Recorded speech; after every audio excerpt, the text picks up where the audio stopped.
Welcome this afternoon. My name is Diana Watson. I am the International Studies Coordinator for Central Community College. And this is our third season of the Sustainability Leadership Presentation Series, and also our first time of having an international speaker join us from the United Kingdom. And we can have technology to thank for that, which sometimes, even though technology can be frustrating, it gives us some great, amazing opportunities. Central Community College with International Studies is acting locally and serving our local population, but also thinking globally, because our society is so interconnected. We can reach the world through our technology, and we need to start thinking globally, understand global interactions and relations. And so I'm excited about our international studies opportunity that's tied in with sustainability today. And CCC, we can't be more excited also to partner with Metro Community College, Waste Cap, Nebraska, as well as the Joslin Institute for Sustainable Communities, so we can promote the broadcast across Nebraska as well as across the world using our internet. CCC is committed to leading and modeling best practices in sustainability. As a signatory of the American College and University President's Climate Commitment, this series is one of several aspects of our new 3Cs sustainability initiatives. And for all employees, I need to remind you, please register online for the EMPD session. If you have any questions on how to do that, you can just contact Corey Cheduk. Now, we have several ways in which you can ask questions throughout today's presentation. One is you can tweet your questions to hashtag SLPS, so S as in Sam, L, P as in Paul, S as in Sam, Thursday. There's no spaces in that, SLPS Thursday. Or you can, if you're using WebEx, enter those questions into the WebEx chat box. Or at locations where you have a staff person in the room, just give those questions to the staff person and they'll communicate that to our speaker. Now it's my pleasure to introduce our speaker today, Julia Hales, who joins us from the United Kingdom. And I'm going to read her biography to make sure that I get all of this correct. Julia has authored and co-authored 9 books, including the very successful The Green Consumer Guide. She's a consultant, a writer, a speaker, and a green entrepreneur. She was the recipient of the UN Global 500 Award in 1992 for Outstanding Environmental Achievement, and she's received an MBE, which is an award presented by the Queen for her service and leadership. In 2002, Julia co-founded an African charity, Haller, which is launching a new app on sustainable farming in Kenya this month. She co-founded Sustainability, capital S, capital A, an environmental consultancy that's focused on providing sustainable solutions to businesses.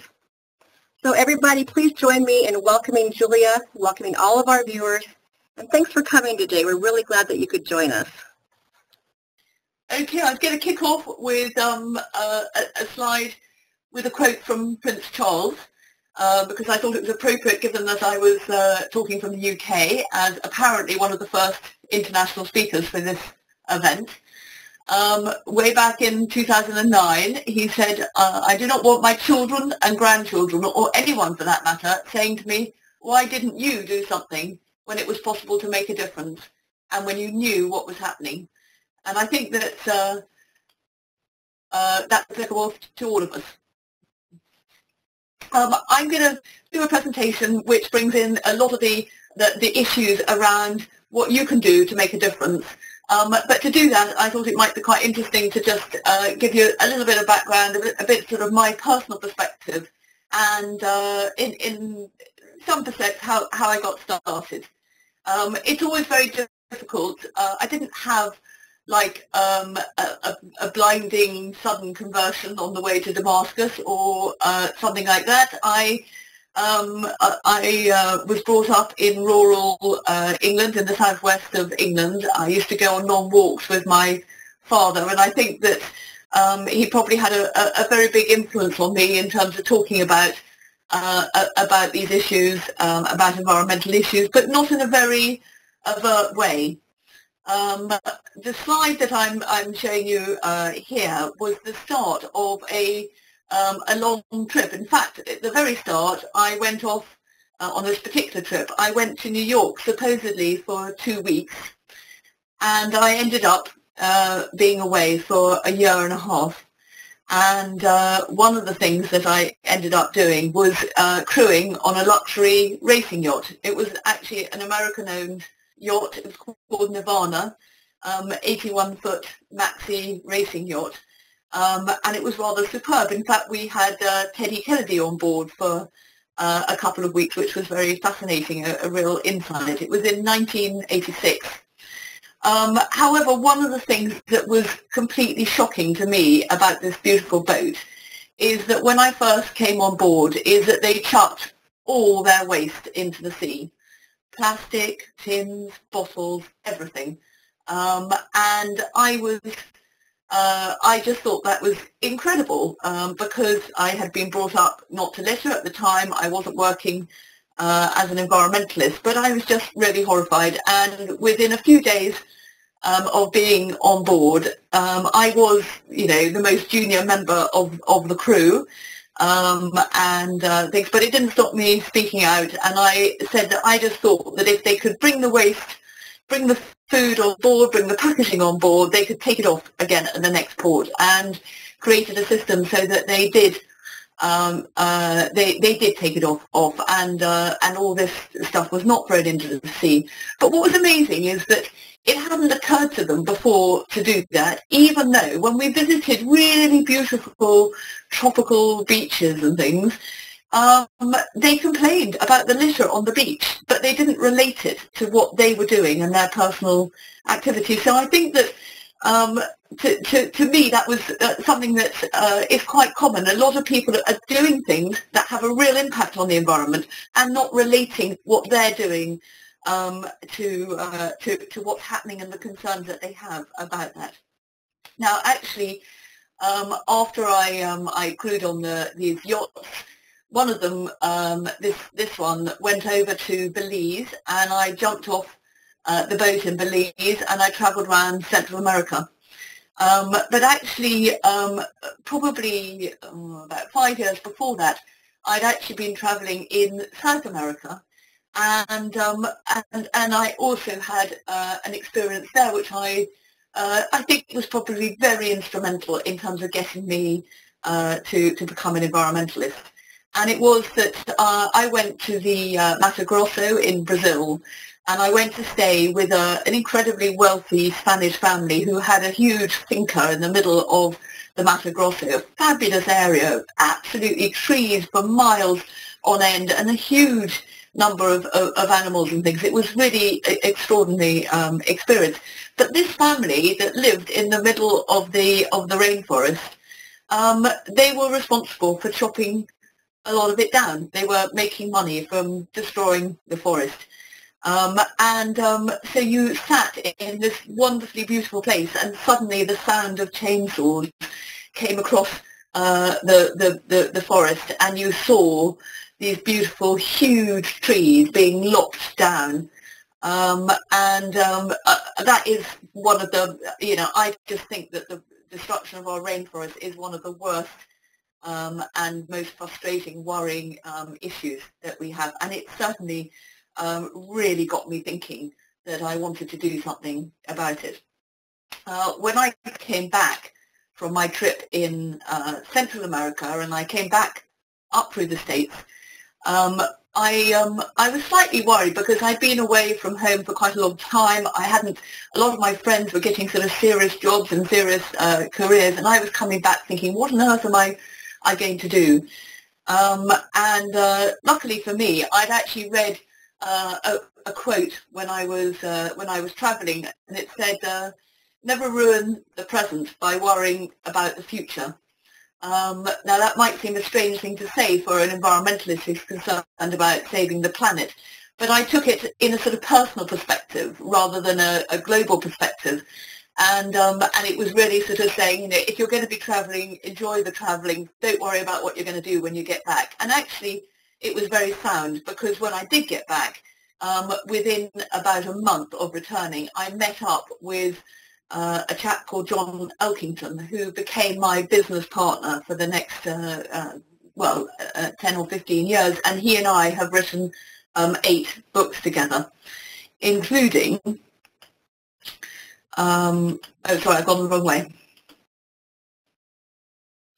Including the Green Consumer Guide, which was published in 1988 in the UK, and it was the most extraordinary thing, because when I met John, he was working at an organisation called Earthlife, and it was a really interesting organisation because it was one of the first, well, I think it probably was the first organisation of its kind which was using money from business to put into environmental issues.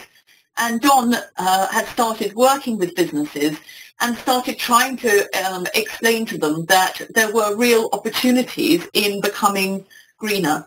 So he was coming at this from a sort of business point of view. And indeed, the first book that we wrote together was actually a book called Green Pages, The Business of Saving the World, where we actually looked at the different business sectors and how they were affected by environmental issues and what they could do about it.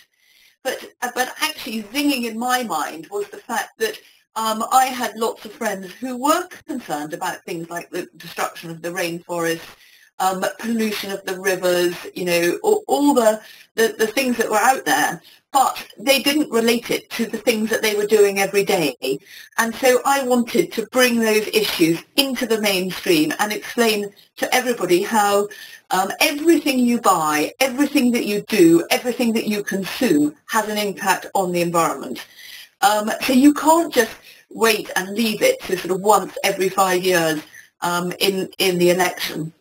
Or in any election. You need to recognise that you are making choices all the time, and those choices are going to have an impact. And the choices are in terms of what you consume or buy or do, in terms of their direct impact, but almost more importantly, it's the impact of the message that you're sending to, for example, the company that are producing the products you buy.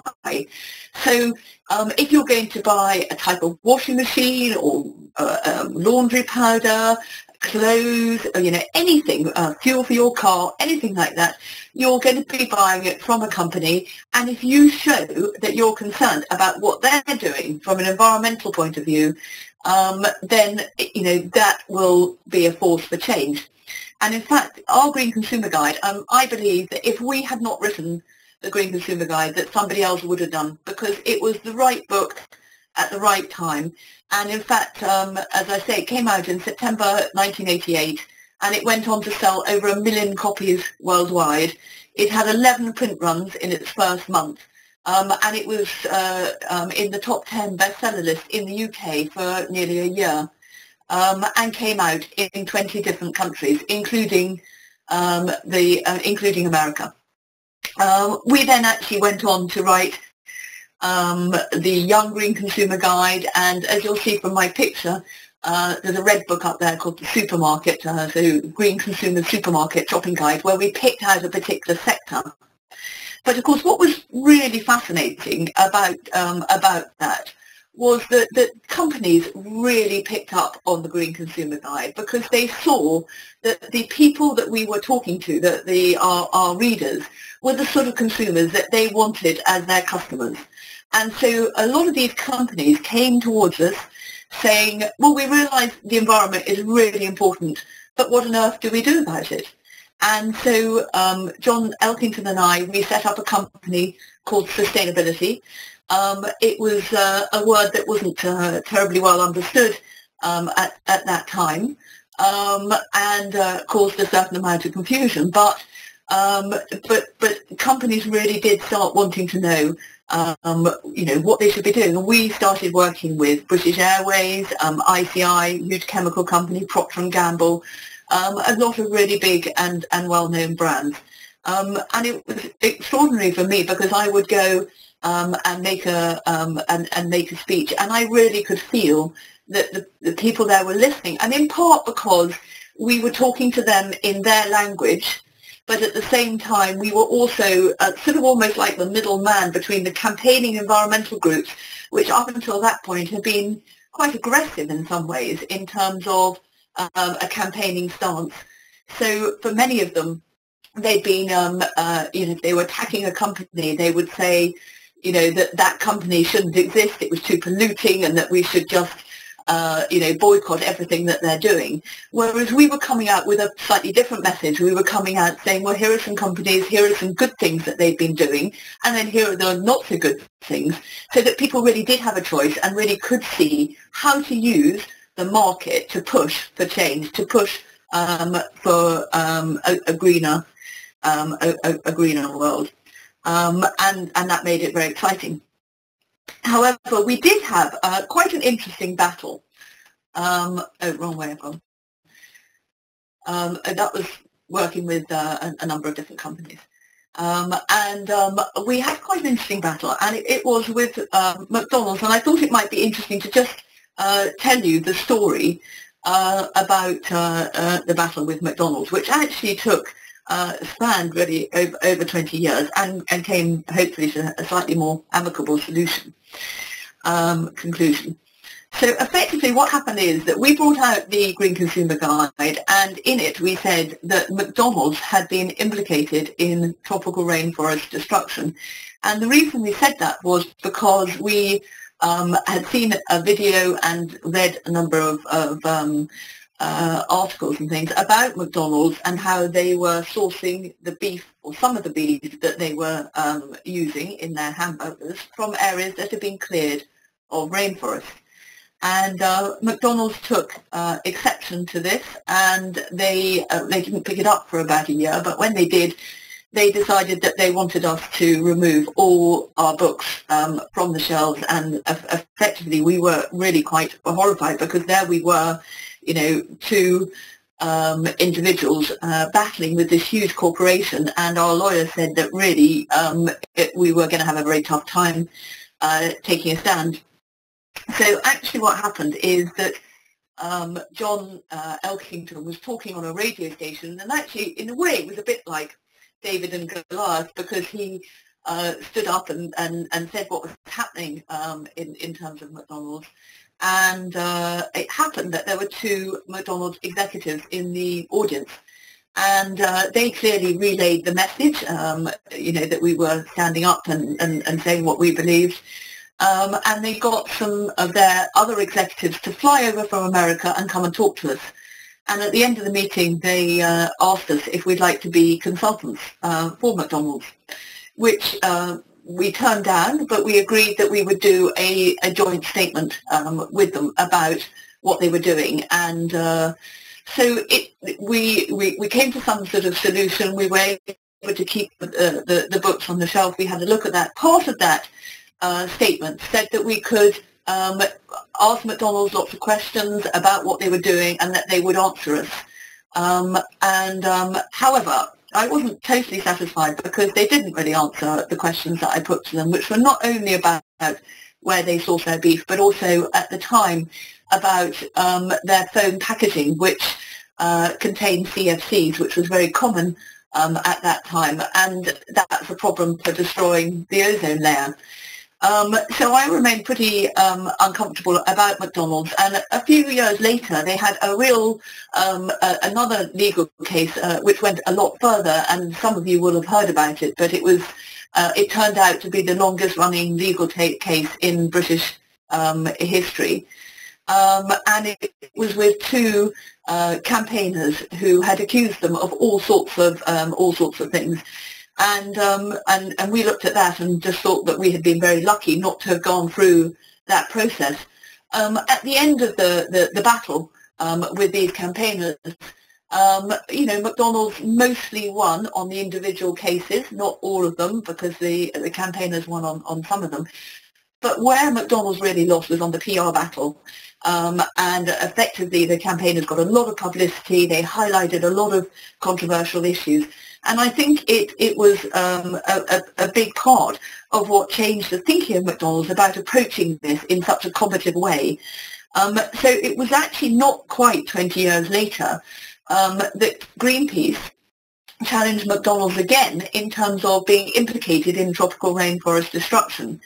But this time it was relating to the food that they were feeding their chickens. And what was absolutely fantastic, and I think it's really exciting to see that changes can be made like this, is McDonald's decided that they wouldn't fight this like they did the time before. They went to the place where they had grown the soya. They had a look at it. They decided that it was a problem. They weren't going to source the soya from that place anymore, and they were going to discourage other companies from doing the same. So they really turned around, and it was shortly after that that they invited me to be a speaker at one of their events, where they were asking me about what they should be doing environmentally, and because this was actually in Naples, and it was to the European executive team of McDonald's, and they then subsequently invited me to Chicago to talk to some of the worldwide McDonald's executives. So it was really exciting to actually feel that I could go back and work with a company that had caused me such a lot of grief in my early campaigning years. And I thought it might also be useful to give you another way in which Greenpeace, and they're not the only organisation doing this, but in most campaigning organisations now are really focusing on using consumer power, the market forces to drive environmental change. And this is a particular campaign that the slide is about here, about palm oil, which Greenpeace have been using consumer power. And I thought it might be quite interesting for you to have a look at a video which they did, an animation about the use of palm oil, which is in so many of the products that we all consume on a daily basis. So over to Minetta here for the video.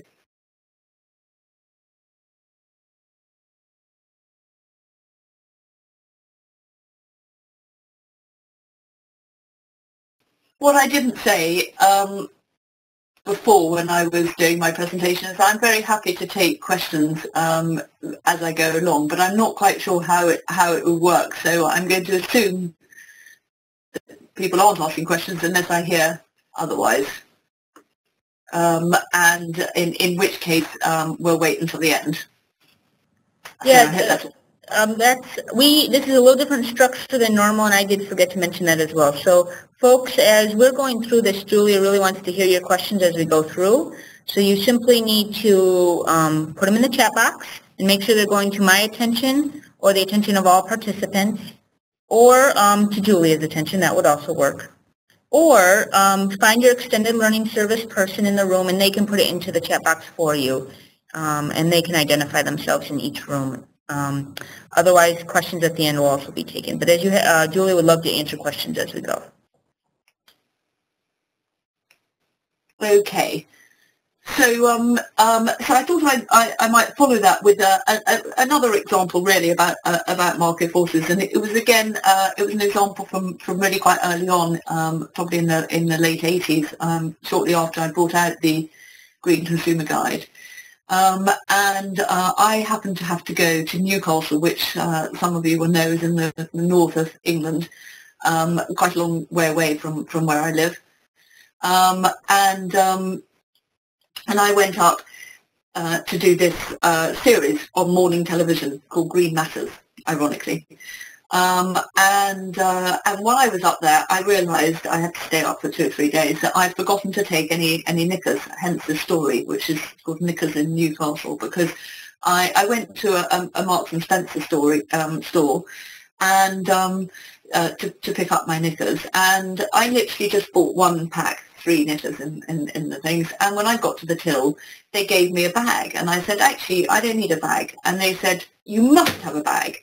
So I said, no, I did not want a bag. I refused to have a bag. And the assistant looked rather frustrated and said, but you have to have a bag because it will show that you bought the thing. So I said, no, I absolutely refuse to have a bag. So she went off to get the manager, and there were people queuing up behind me, thinking, what is this ridiculous person doing? And then the manager came, and I said, well, I don't see any reason why I should have a bag. And so eventually, rather reluctantly, they let me out of the shop without a bag. And that, may have been the end of it. But in fact, I was doing quite a lot of interviews at the time. I did quite a lot of morning television, but also for the press. and one of the newspapers picked up on this story, and they thought it was rather funny, so they ran a headline, and the headline was right across the centre pages of the paper, and it said, "Green Princess," I'm not a princess, but "Green Princess risks arrest in M&S, Marks and Spencer." And then they told the story about the bag.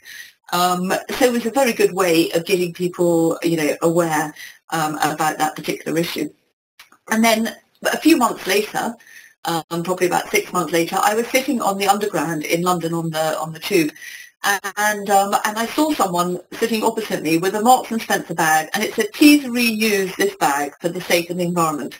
And I felt that that was my personal triumph, because it was quite clearly a response from the company to the protest that I'd been making about that. And there's beginning to be an understanding that you did not have to have a new bag for everything that you bought in the shops. And of course that issue has really taken off to a huge extent, probably far outweighing the significance, because plastic bags are not the biggest issue on the planet, but they have become a beacon issue, and plastic bags have become symbolic of waste. And in some ways, what's really fascinating about this is actually leads people to the wrong conclusions, because there are problems with plastic bags, and you certainly don't want to have more than you need, as my story illustrates. Equally, there are problems with the fact that plastic bags are getting into our oceans, and they're causing problems. For example, turtles think they look like jellyfish, and then they're eating them, and there are all sorts of problems with wildlife and litter. However, if a plastic bag, if you're going to choose between a bag, you may be surprised to hear that actually it'd be better to choose a plastic bag than a paper bag. And sadly, when I do a speech in public, I can see the response of my audience, but in this case, I can't. But what I think I'll just explain why I say that about paper and plastic. Well, first of all, plastic is obviously made from oil, but paper bags take just as much oil to make as a plastic bag. So in fact, there isn't a difference from that point of view. But a paper bag actually weighs 6 times more than a plastic bag for bag, and is 10 times bulkier. So if you think about that, it means that you have to have 10 times more lorries to carry the same amount of paper bags as you would one lorry for plastic bags. And then there's the issue about it breaking down. Firstly, a paper bag doesn't last as long, so potentially you could use your plastic bag more times. But also, if it's going into a landfill site where a lot of the rubbish will go, and it breaks down, you don't particularly want it to, because what it means is that the bacteria is breaking it down and producing methane and carbon dioxide, which contribute to climate change. So I think it's quite interesting just to put that as an example, because it just shows that sometimes, our standard with them is not actually what you necessarily expect. Now, I'm just going to stop a bit, because I think there may be a question in here. Is Greenpeace using some label to guide consumers to save palm oil? Ooh.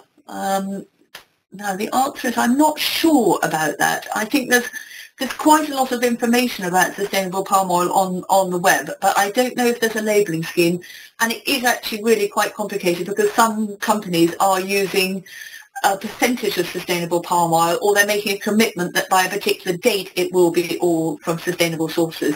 So I think you need to do it as a sort of brand issue, as a company issue, more than looking at the pack for a label.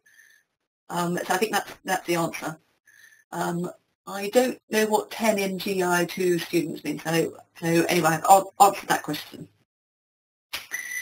Now another thing where people are sometimes confused, and it's actually counterintuitive, is that sometimes more packaging can actually mean less waste.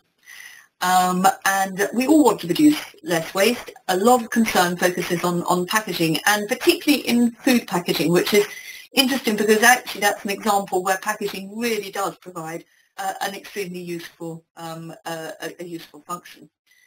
So I think what's rather surprising is that one supermarket tried out selling all their fresh produce, fruits and vegetables, loose. But what happened is that they actually doubled the amount of food waste that they were producing in store, because people were picking out the best stuff and they were sort of prodding and poking the rest, and so they ended up having far more waste.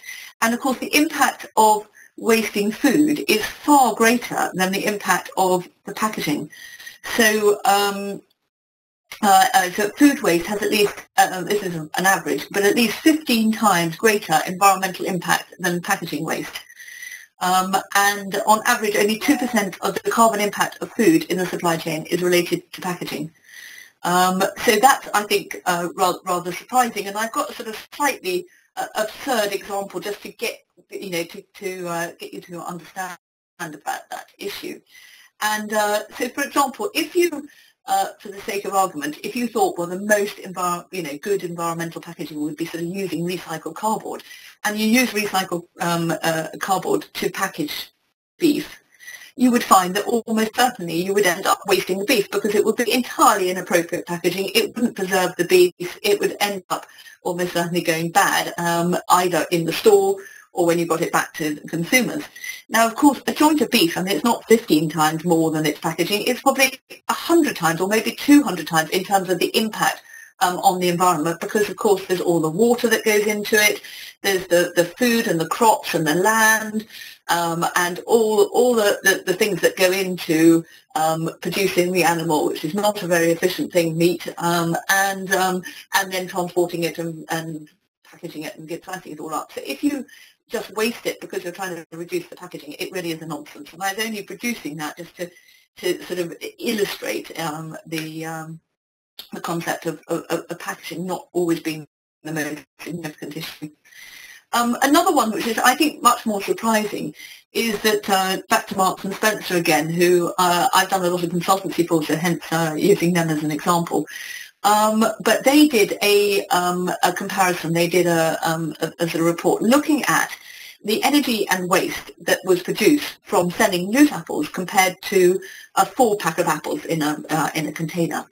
And what they discovered was that the loose apples resulted in more than double the packaging waste than the other systems, because this was looking at the weight of packaging material, because, of course, although the loose apples were sold to consumers, to pick them out or in there, they put them in their own bags, but also they did need packaging to get to the store to protect the apples and stop them going to waste. And the other thing is, of course, it depends what happens when you take them home, because if you keep your produce, say for example your cucumber or your apples, in the packaging, they will last a lot longer than if you just have them loose, for example, in a warm kitchen.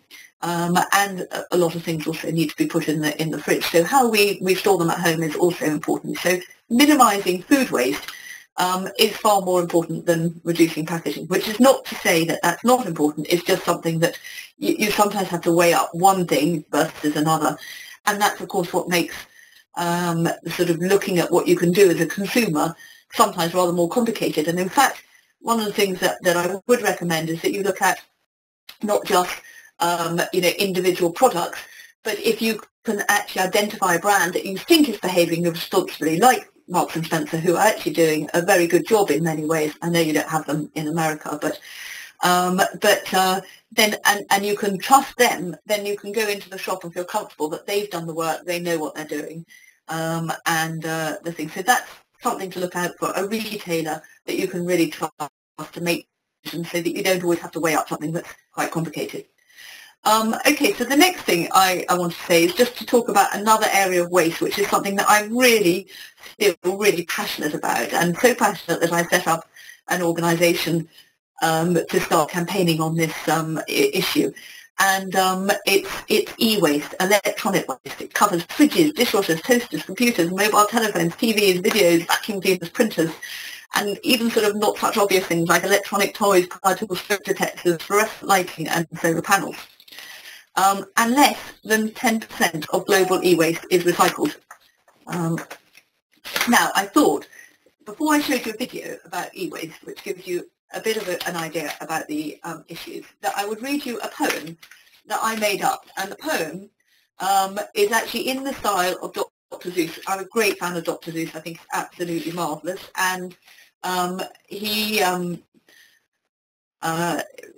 of you, I hope, will have read the wonderful book, The Lorax. And if you haven't read it, and if you've got children, read it to them, because I think it's absolutely marvellous and very good lesson. Anyway, I sort of took his style and made up a poem about e-waste. So here it goes. At the far end of the world, where nobody knows, the sweet smell of burning gets right up your nose. It comes from wires, TVs, computers, and other such stuff that's been thrown away like pieces of fluff. They end up in piles, and that's what's burning. We don't give a damn. We're not even learning that this is a madness. It doesn't make sense. How could our society be so dense? The children are there wading through the junk, picking out metals, plastics, and all sorts of junk. It doesn't take long if you look around to see that this stuff shouldn't be thrown in the ground. There are toasters, drills, freezers, and kettles made from plastics, toxics, and all sorts of metals. Much of what's there has hardly been used. Our wasteful society stands accused. More phones, more printers, more electronic games. Apple, Sony, Kenwood, and HP are just some of the names. Many companies are simply encouraging us to buy more and more without any thought of the troubles in store. It's not just where we put all the waste of the things we've used, often in haste. There's also the impact of digging up the stuff. When will we say that this is enough? We slash down the forests, foul up the rivers, often to get just a few tiny slivers. Whether it's copper or gold or tin, the burning and poisoning is just a sin. Clear everything away, move on the tribes. Wealthier lifestyles are used as bribes. Scars on the landscape and piles of rubble are the other side of the IT bubble. Many of these processes are energy guzzling. Some wasteful practices can be quite puzzling. Wires and chargers, for example, can be part of the pack. But if you don't want them, if there's one thing wrong, the product won't be used. Even if it's as simple as a wire being fused, you're told that it's too expensive to mend to buy a new one and keep up to trend.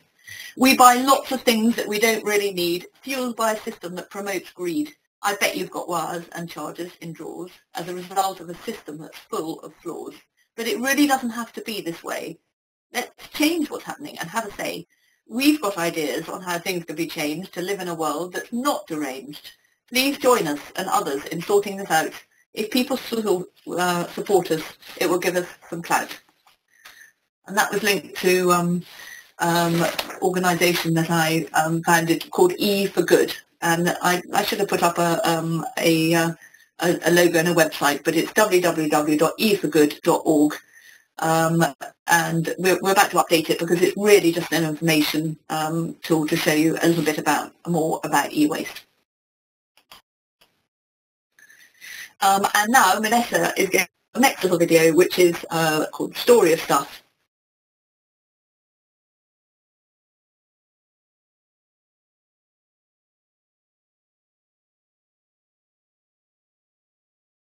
Okay, so the next issue I was going to cover, I was actually just going to go through a few other areas just to look at sort of the consumer dimension.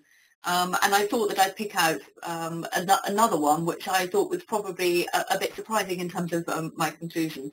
And it's a perspective on what's the greenest diaper to use. And I apologise if I sometimes lapse and say nappy, because that's what we call them in the UK, but I'm trying to stick to diaper. Well, essentially, one of the sort of debates really over a very long time has been, is it greener to use a reusable diaper or a disposable one?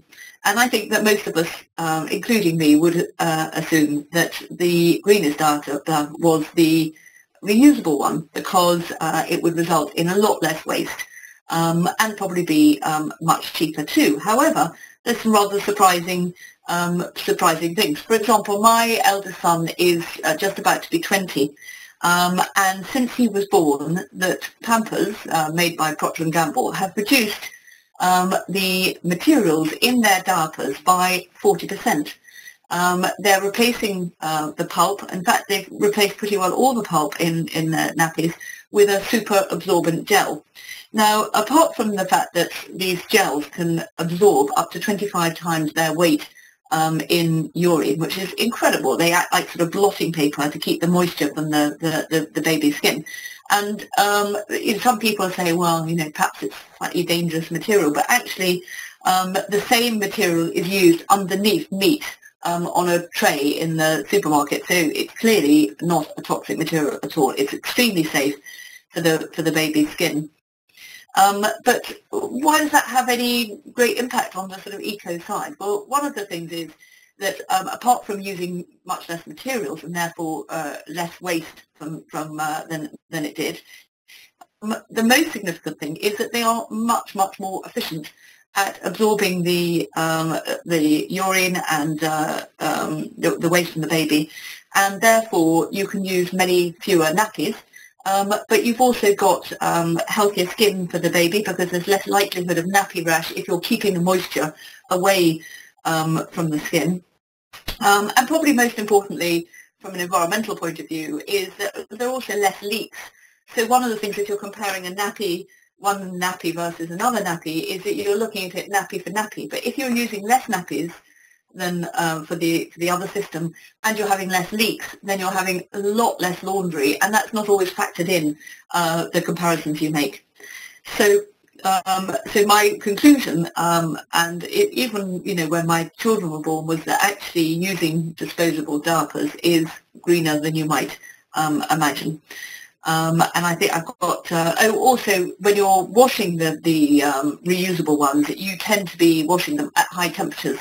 And of course that's also a bigger impact if you're washing them than it need to be. Yes, I think I've got, on average, the disposable nappy worn by a baby for 2.5 years will contribute 550 kilograms of CO2 equivalent. And for cloth nappies, it's 570 kilograms. So fairly equivalent in terms of climate change impact, but of course there are the other issues relating to, if you're washing extra sheets, extra clothes, all those types of things. Clearly those aren't factored in these comparisons. I mentioned in that about washing your clothes. What I found is that one of the things when I first started working in this area, a lot of people said, oh, we want to have, greener detergents, because they were concerned about the impacts of what happens with the soap suds when they go down the drains and potentially into rivers and things. But in fact, the biggest impact for washing your clothes, environmental impact, is actually to do with the temperature that you wash at and the amount of energy that you use.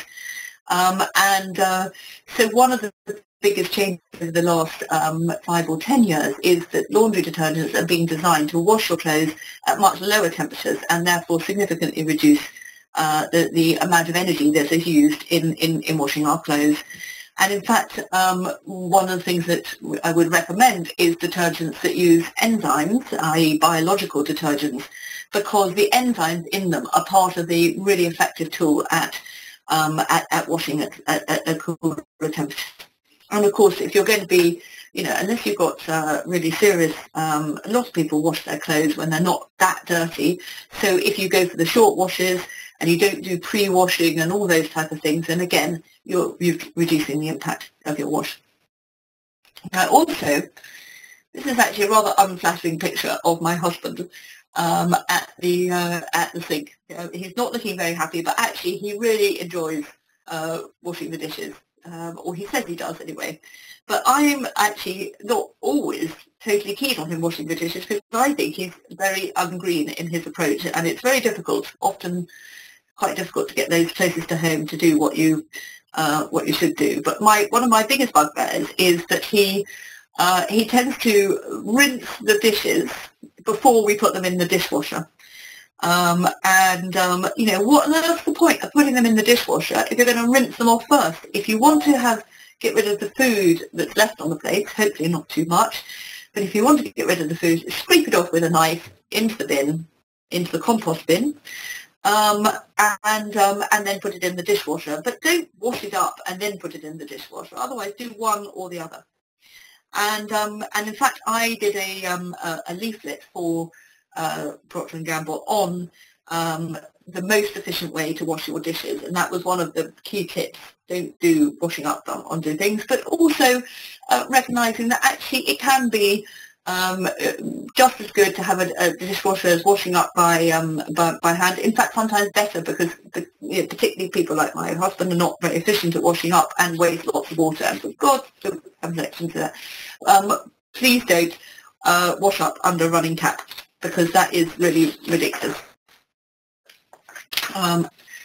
Okay, then the next thing, we're on to another video. We're going to have a very short video, which is slightly amusing in tone. It's called Winter Warm. I hope everyone's enjoying Julia as much as we are. We're off. We've never had an international presenter before like this, and me and Marshall are over hiding in a room, kind of like media tech people, you know, screening all the screens and watching the Twitter feed, and we're not. And it's been quite the experience. I think that if we ever did it again, the international individual would really enjoy it, probably more than Julia did with our first hour of troubles. Okay, so now you're going to experience the video push again, just like you have before.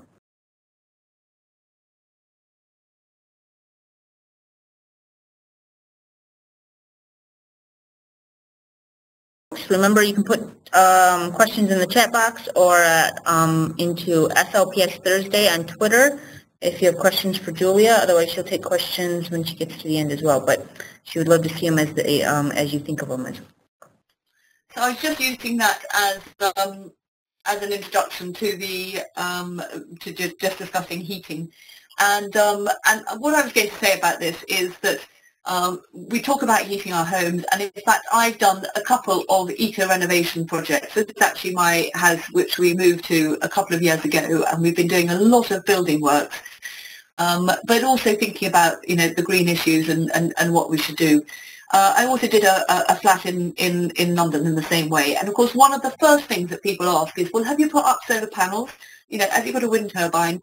You know, the most obvious sort of big things in terms of sort of sources of energy, but actually, you know, we may well put up some solar panels here, but probably for electricity rather than heating, because in the UK it's not brilliant to use it for heating. Of course, when you most need the heating is when it's coldest and therefore least effective. However, if you're thinking about heating, the most important issue is making sure that the heat that you have on and the things is actually being used where you need it. So one of the things that we have done in this house is that we have zoned, we've got 8 different zones of the house, and each of them, I got a lovely little monitor in our kitchen, and I can just program it to say, you know, this zone is off. My sons are not in the house at the moment, so none of their zones are actually giving out heating. It's only operating in the rooms that we're using, and of course at the times of the day that we're using it. So we have the bedroom heating on for an hour in the morning or an hour in the evening, but not for the rest of the day, and we have the kitchen on, you know, when we're in the kitchen, vice versa. So of course programming the house, and actually it's getting easier and easier now to find these sort of smart thermostat systems. I've got mine from Honeywell. It's called Evo Touch, and increasingly you'll be going to be able to get them. Mine can't, but you can get them so they're operated by your mobile phone. So you can you know, if you're going to come home a bit earlier and your heating's not going to come on, you can then set it from there. But I think the most important thing is this whole idea of not heating the house when you're not in it, and not heating the rooms that you're not using. And in that way we could save so much so much energy that it's much more important really than simply looking at how you're going to look at it, what sort of oil or gas or what sort of source of energy that you're using. The other thing that I did, which is slightly innovative in my flat in London, is that I read, because I did the whole, I completely renovated the whole flat, is I had it so that when you left the flat, you could just press a button on the wall and it would turn off all the electricity in the whole house, apart from the fridge or a couple of plugs where you might want to be charging your phone or something like that. So it was a really nice, simple thing that you could do. So you just went bang as you go, and you knew that everything would go off. Rather like in a hotel room where you have to sort of take the key out of the out of its socket, and all the lights go off. So I think that's quite an easy and simple thing to do if you're doing a renovation. Now, of course, the other area in your house that uses lots of energy is your lighting, and this is our kitchen. And as you can see, we've got these great big, they're industrial lights that used to be in submarines, apparently. But we have put in LED bulbs. So when we first bought the house 2 years ago, the lighting in the kitchen was not particularly spectacular, not even that numerous compared to many modern kitchens in terms of the amount of lighting in there.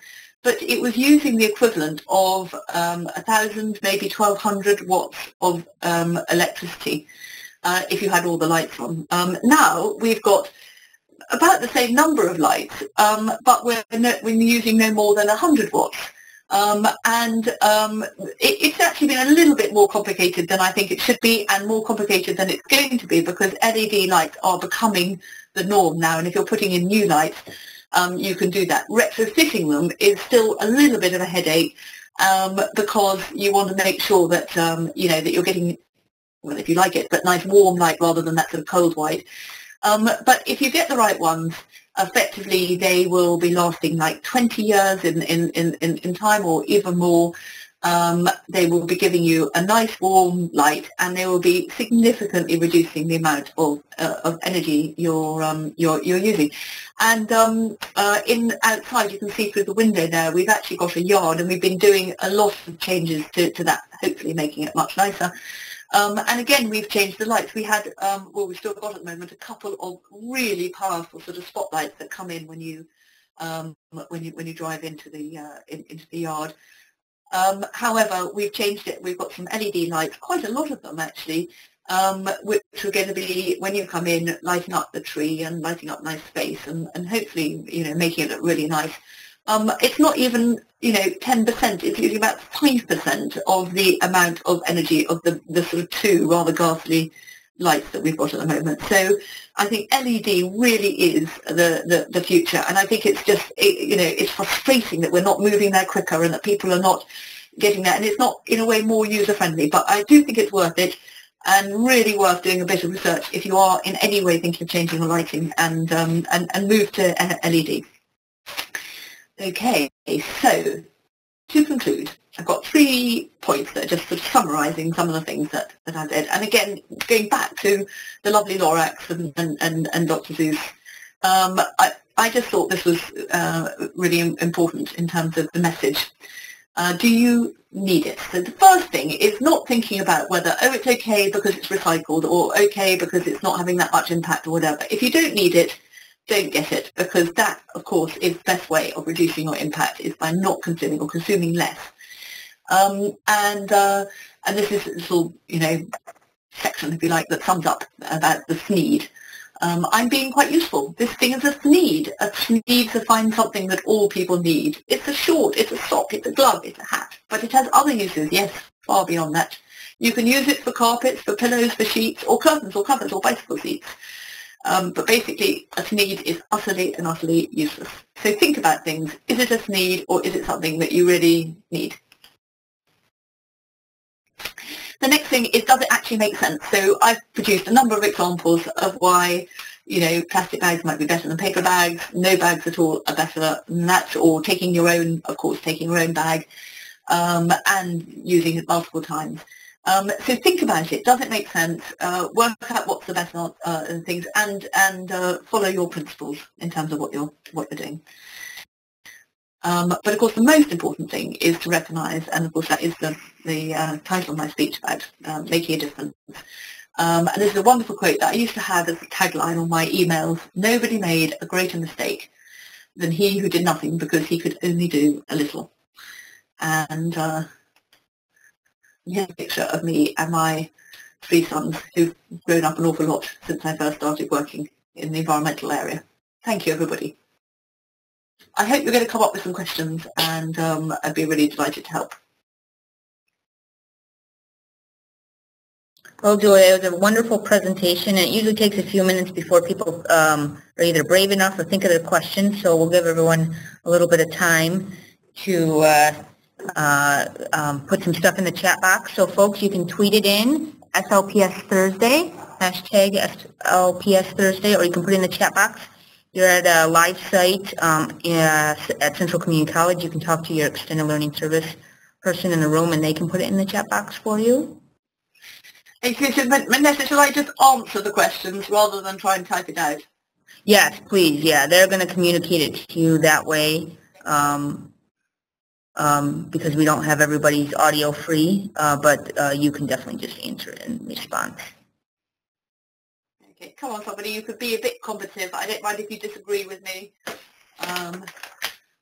Tell me you don't like my poem.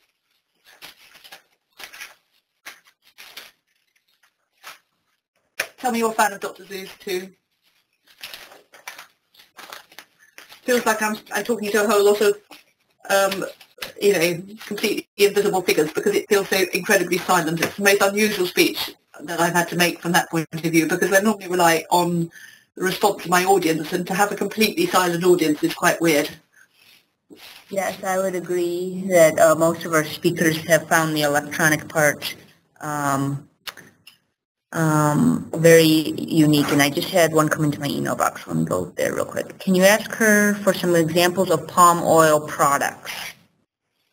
Okay, and I've got someone else who says, what book would you recommend to read right now?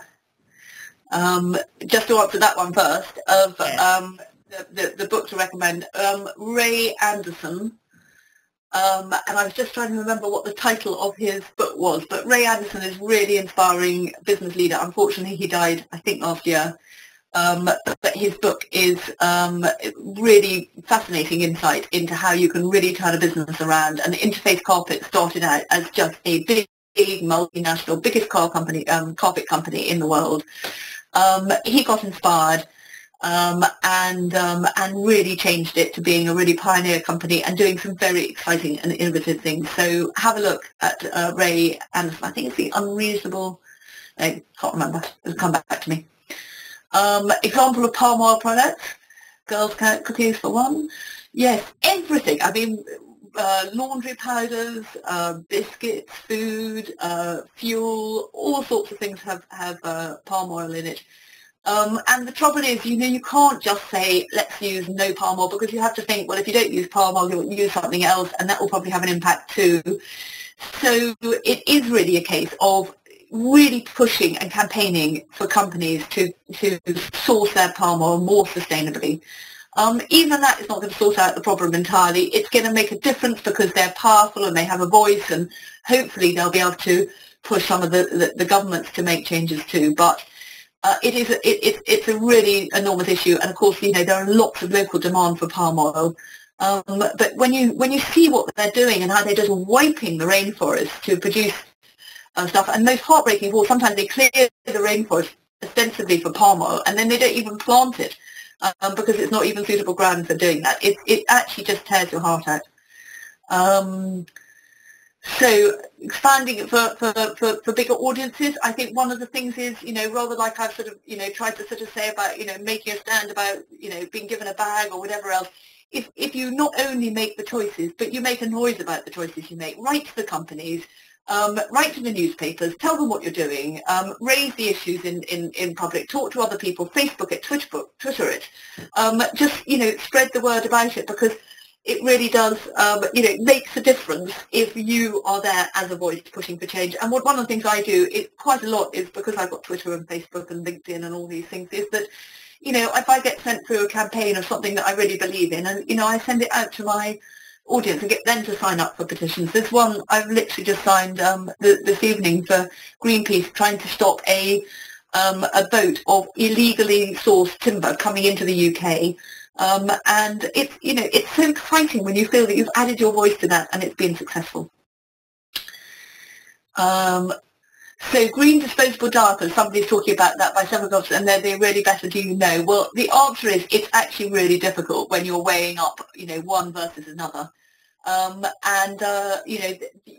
think there is an opportunity, and some of them are probably doing a little bit of this, of having a sort of a frame that is reusable, and then having the sort of gel that's just put in there for a slightly smaller pad there. But of course you have to make sure it fits really well so it doesn't leak, and it's quite difficult to weigh it up. But I think that that I would say that really, in terms of diapers, it's not to get too worried about it, because basically, if obviously the quicker you can potty train your child, the less diaper impact that they will be having. But choosing one versus the other, I think I just go for the best, the best disposable ones. Somebody's put my electronics, but I think that's maybe the start of something. And I'm particularly pleased about Nancy saying love this presentation. That's really nice. Thank you, Nancy. Julia, that question, my electronics one, was a typo on my part. They're asking, how do I green my electronics right now until we have greener practices in the industry? Yes, well, I think that, this whole thing about what you do with all the waste ones that you have, and, it's terrible. And I've been sort of storing some in the garage, and then I started working for a company that was doing really good recycling and making use of that, and that was fantastic. But then I found that I couldn't take it anywhere near me because they were miles away. So it really is very, very, very difficult. I think you do want to make sure that your electronics are not going to sort of the worst places. And in the UK, I don't really know how extensive it is in the States, but there are beginning to be much more recycling of electronics. But for example, I had a Kindle that I gave my mum, which broke. And I rang them up this week to say that, it was broken and could they help fix it. Of course they couldn't. Remember my poem, they can never fix anything. They always say, get a new one. And then they said at the end, they will send back your old one to us and we'll dispose of it responsibly. So I said, well, what does that mean? What are you going to do with it? And the chap on the end said, well, we're going to dispose of it responsibly. He had no idea what we were going to do. So I said, well, could you go and find out what you are going to do with it? Because, what does that mean, disposing it responsibly? Because I think it just means that I don't think they're recycling it. I don't think they're reusing any of the materials. I think that it's just a nonsense. It's just getting us to send it back for useless reasons. So challenge them, ask them, make sure that they, those questions, go through, because I think that we really do need such a radical change to our e-waste system, and it's only going to be through making a lot of noise about it that we're going to get that change. But it's difficult. Comment on diaper recycling. Yes, I'm really very keen on that idea, and there was a company in the UK that started doing it, and unfortunately I think they just couldn't get the economics right, but I think it was absolutely fantastic. They were making it into all sorts of different products, boards and various things, really useful things, and it was, it seemed to work very effectively. I went and had a look around. It was quite smelly, but the end products were were good and worked. So I'm really keen on diaper recycling. I just think that and one of the things they made was roof tiles. So fantastic. And of course it's not just diapers. You can use sanitary towels and all those, all the sort of really unpleasant waste. And there's lots of it, and I think that would be a really good idea. Don't know what's happening in the States on that, but send a message to Pampers and the others, Snuggies and Huggies and whatever. Get them onto diaper recycling. I think it's good.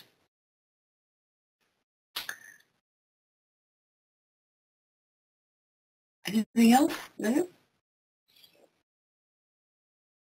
I'm nearly up to my time anyway, so I think I've exhausted everyone. I think you have another one in there, but I'm lost. What's going on? Can you address FSC Green Build? What is it? How is it green? Well, FSC stands for Forest Stewardship Council, and actually they've been in existence for a very long time. I went to the launch of the FSC in the UK, and I think it was late 80s or early 90s, but it was a long time ago. And I think it's really good. It's difficult because effectively what they're doing is creating criteria for sustainable management of forests. And people think a forest is green because it's trees, but it isn't necessarily green because in many cases it's just a monoculture, and you know it's like planting any other crop. They destroy all the wonderful biodiversity and then put in one particular type of tree, and then you know when it's slashed, nothing else can live on the land. So there's a lot that companies can be doing to be more sustainable in their forestry practices. And so the FSC are encouraging that and to make sure. And so, yes, I think it's really good, and it is a labelling system you can support. So, one, support recycling, but secondly, you know, if you're buying timber, and particularly, you know, if you're using it in your house or anything else, make sure it's FSC. And in fact, I really do put that into practice. I had some gates recently put in, I asked the company, and they were going to do it from rainforest wood. And I said, what are you doing, offering me rainforest wood? That's absolutely ridiculous when there's sustainable oak. Same price, everything. You know, and then I complained to her, I don't think they should be selling it. I don't think they should be offering that to people. But of course, you know, you need the message to get out. So yes, support FSC, I think it's good. How green is the UK? Are they addressing climate change and other global issues as a nation? Well, the answer is yes, we are doing something, but we could do a lot more, and of course at the moment, because of this sort of global economic crisis, and in the UK we've got a huge deficit, although our government are doing a lot more than many of the other governments in Europe to reduce the deficit, which I think is a good thing. But the trouble is that, you know, all our attention seems to be diverted onto that, and then a lot of environmental issues get lost. However, if we don't address the deficit, then they're going to be completely lost because we just won't have any money to invest in anything at all. So, you know, it's really difficult and complicated to get that. And in some ways, I've worked for 25 years in this area, and I hate working with government because it's really slow. They're sort of waiting for, you know, unanimous agreement, or, you know, the public to sort of be there and work, which is why I find it so much more exciting working with business, because you can get businesses to stick their neck out to take the lead, and also you can make a real impact on business. If you affect their market, if you make it so that they can't sell their products because because people won't buy them because they're not green enough, then, you know, they will change. And in fact, a McDonald's example of that was, I talked about the CFCs in their packaging and the ozone layer. Well, when they woke up to that issue, they said to their supplier, we're not going to take any more foam packaging made with CFCs. And their supplier, who had previously said it's going to be really expensive to change our machines to get out of this packaging, as soon as McDonald's said we don't want it anymore, they made that change. They spent their £1 million to make the changes because that's what the market said, and it didn't wait for anything. They just went straight in and did it. Do you think there could be EPA laws for diapers? No, not really. I think that often people sort of, you know, focus on changing the law on something. I just don't think it's the most important issue. I think there are other areas that are much more important. Personally, I think fuel in America should be much more expensive. I think that all that thing of giving people far too much to eat than they do, and therefore leaving food on their plate, I think that's terrible. Making sure that food waste goes into composting, producing lots of fiddly toys and rubbish that you never use, and you know, look at the waste over Christmas, all those type of things. I think there are definite other things that I think should be happening. Extended producer responsibility, yes, I'm keen on that. I think you know, making sure that there are real incentives for producers to not just. Here's a good example. If you buy a printer, most of us have printers nowadays, sadly, they're designed to just fall apart. And why? Because a printer manufacturer, they sell you a printer, you buy it, it breaks, often within, you know, a few months or perhaps a year if you're lucky. Then you have to buy another one because they won't replace it. But if you actually bought X number of copies from the printer manufacturer, you would give them an incentive to make their machines work, because if it didn't work, they'd have to come out and repair it, and it would cost them and it wouldn't cost you.